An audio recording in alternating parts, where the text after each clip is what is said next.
বন্ধুরা আজকে যে রেসিপিটা দেখাবো তোমাদের সাথে সেটা শেয়ার করছি। সেটা হচ্ছে তেলকই। তেলকই বানানোর জন্য দেখো এখানে বেশ ভালোই বড় সাইজের আমি কই মাছ বেশ কেটে ধুয়ে নিয়েছি। তার মধ্যে নুন, হলুদ গুঁড়ো আর একটু হালকা করে সামান্য লঙ্কার গুঁড়ো, একটু সর্ষের তেল মাখিয়ে নিয়েছি। ঠিক আছে, এরপর মাছগুলোকে আমি ভাজবো। এখানে বন্ধুরা তেলকই বানানোর জন্য দেখো আমি সর্ষের তেল দিয়ে দিয়েছি কড়াইয়ের মধ্যে, বেশ অনেকটাই দিয়ে দিয়েছি। আর আমি এটা কিন্তু ফরচুন তেল ব্যবহার করছি। ঠিক আছে, কড়াইয়ের মধ্যে তেলটা গরম হয়ে গেছে বন্ধুরা, তার মধ্যে আমি দিয়ে দেবো মাছগুলো।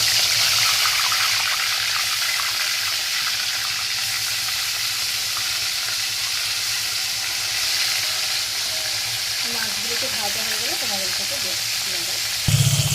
এখানে মাছগুলো ভাজা হচ্ছে, দেখতেই পাচ্ছ তোমরা বন্ধুরা। এখানে তেলকই মশলাটার জন্য আমি দেখো এখানে আগে থেকেই বন্ধুরা দেখো আমি লঙ্কাটাকে হাফ বাটা করে রেখেছিলাম। এবার আমি এর মধ্যে দিয়ে দেবো পেঁয়াজ। দেখো এর মধ্যে পেঁয়াজগুলো দিয়ে দিয়েছি, অনেকটাই দিয়েছি, যেহেতু আমার এখানে 10টা মতো মাছ রান্না হবে। তোমরা তোমাদের পরিমাণ মতো কিন্তু ঝালটা দেবে। আর এর মধ্যে দিয়ে দেবো দেখো এইরকম সাইজের হাফটা রয়েছে টমেটো দেবো, দিয়ে এটাকে একটা পেস্ট বানিয়ে নেব। এখানে মাছগুলো ভাজা হয়ে গেছে বন্ধুরা, দেখতেই পাচ্ছ। এবার বন্ধুরা আমি মূল রান্নার মধ্যে চলে এসেছি। দেখো কড়াইয়ের মধ্যে মাছ ভাজার তেল অনেকটা রয়েছে, আমি এর মধ্যে দিয়ে দেবো আর একটু সর্ষের তেল। এবার এর মধ্যে আমি দিয়ে দিচ্ছি গোটা জিরে দিচ্ছি, আর একটা কাঁচা লঙ্কা দিলাম পরিমাণ মতো। এখানে দিয়ে দিচ্ছি রসুন বাটা,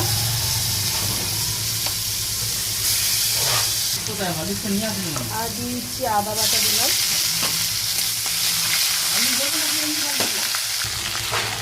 এবার বন্ধুরা আমি এর মধ্যে দিয়ে দেবো পেস্টটা, মানে পেঁয়াজ ছিল, কাঁচা লঙ্কা ছিল, শুকনো লঙ্কা ছিল আর টমেটো ছিল, বেশ অনেকটাই হয়েছে।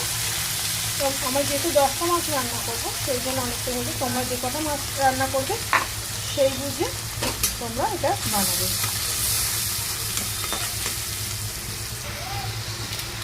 এবার এর মধ্যে দিয়ে দেবো বন্ধুরা ধনের গুঁড়ো অল্প করে, দিয়ে দিচ্ছি জিরের গুঁড়ো, দিয়ে ভালো করে এটা নাড়াচাড়া করে নেব।